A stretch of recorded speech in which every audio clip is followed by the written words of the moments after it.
For 23 years, a man in Ohio took his medication every morning without fail. His doctor told him his liver enzymes were elevated, then a little high, then concerning. Then, at age 68, he sat in an office and heard the words non-alcoholic fatty liver disease. He hadn't touched alcohol in decades. He asked his doctor one question: how did this happen? The doctor shrugged and said, sometimes it just does. That answer isn't good enough. And today, my friend, we are going to find the real answer together. Because fatty liver disease doesn't just happen. It builds. Quietly. Over years and decades in the background of your life, while you were working and raising your family and trusting that the food on your table was safe. And by the time a doctor puts a name to it, the process has usually been going on for 15, 20, sometimes 30 years. Today I'm going to tell you about 5 hidden causes of fatty liver disease that your doctor has almost certainly never mentioned. Not because they don't care, but because the story of how your liver got here is a story that nobody in mainstream medicine is paid to tell. Let's start from the beginning. Cause number 1, the sugar that your liver cannot escape. When most people hear the word sugar, they think of dessert, a slice of pie, a candy bar, something you eat on purpose as a treat in a moment of weakness. But there is another kind of sugar that entered the American food supply in the 1970s and has been inside almost everything you eat ever since. It's called high fructose corn syrup. And unlike regular sugar, your liver cannot share the load of processing it with the rest of your body. Here is what happens. When you eat regular table sugar, every cell in your body participates in breaking it down. Your muscles, your brain, your organs, they all take a share of the glucose. But fructose is different. Fructose goes directly to the liver. The liver is the only organ that can process it. And when too much arrives, which happens every single day in the modern American diet, the liver converts it into fat. Not fat that circulates in your blood. Fat that stays in the liver. By 1980, high fructose corn syrup was in bread. By 1985, it was in ketchup, salad dressings, canned soups, fruit juices, breakfast cereals, and crackers. By the 1990s, it was practically inescapable. A generation of Americans ate it at every meal without knowing it was there. And their livers spent those decades quietly accumulating fat, cell by cell, year by year. If you are over 60 today, your liver has been dealing with this ingredient for 40 to 50 years.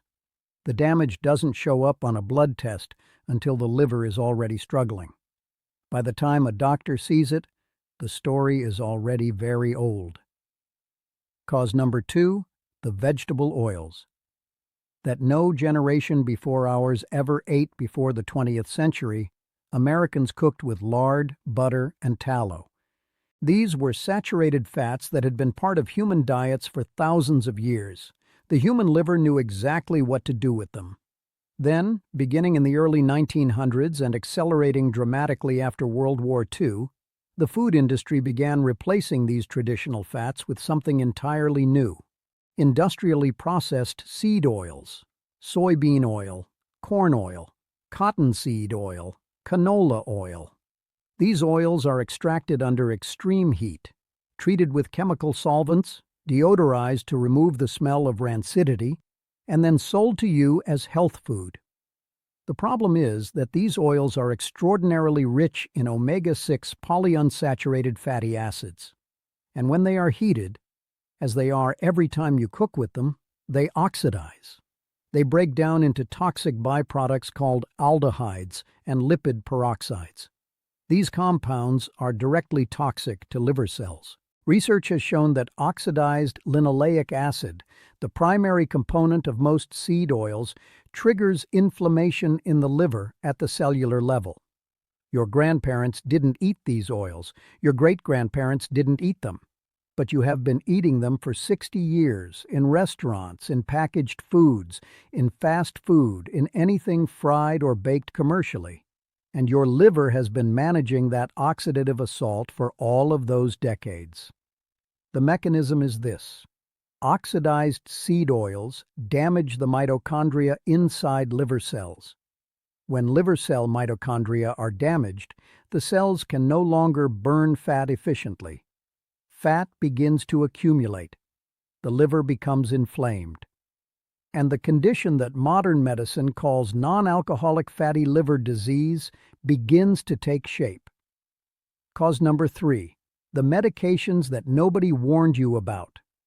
There is a category of drug side effects that almost never appears in the conversation between a doctor and a patient. It is called drug-induced liver injury, and it is far more common than most people realize. Research has documented that over 1,000 prescription and over-the-counter medications are capable of causing liver damage with long-term use. But for the purposes of this conversation, I want to focus on the medications most commonly taken by Americans over 60. Non-steroidal anti-inflammatory drugs, what most people know as ibuprofen, naproxen, and aspirin, are among the most widely used medications in the world. Seniors take them for arthritis, for joint pain, for headaches, sometimes every single day for years. Research has shown that long-term regular use of these medications disrupts liver enzyme function and promotes inflammation in liver tissue. Statins, the cholesterol-lowering medications taken by an estimated 35 million Americans, carry a known risk of liver enzyme elevation. Most doctors dismiss mild enzyme elevations as clinically insignificant, but elevated liver enzymes are not insignificant. They are the liver's way of signaling that its cells are under stress. Metformin, used by millions of diabetic seniors, has a documented association with a condition called lactic acidosis that places additional metabolic burden on the liver. And perhaps the most overlooked, acetaminophen, the active ingredient in Tylenol, is the leading cause of acute liver failure in the United States. Most seniors take it regularly, often in multiple products simultaneously, a pain reliever here, a nighttime cold medicine there, without realizing how much accumulates. The liver is processing these chemicals every single day. And unlike a one-time exposure, the chronic daily use of multiple medications over years and decades creates a cumulative burden that quietly accelerates fatty liver disease. Cause number 4, the gut that was destroyed before the liver was blamed. There is a highway between your gut and your liver called the portal vein. Everything that your intestines absorb goes directly to your liver for processing before it enters the rest of your body. Your liver is, in essence, the gatekeeper that stands between your gut and your bloodstream.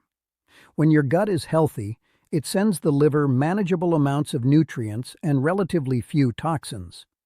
But when the gut microbiome, the community of trillions of bacteria that line your intestinal tract, is damaged, everything changes.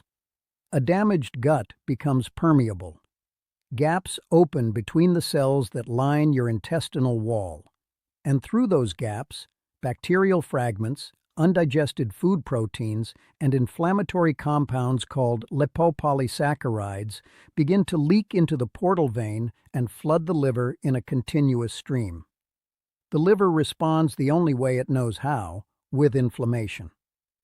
Research has shown that people with non-alcoholic fatty liver disease consistently have measurably different gut microbiome compositions than people with healthy livers. The bacterial communities that protect the gut lining are depleted.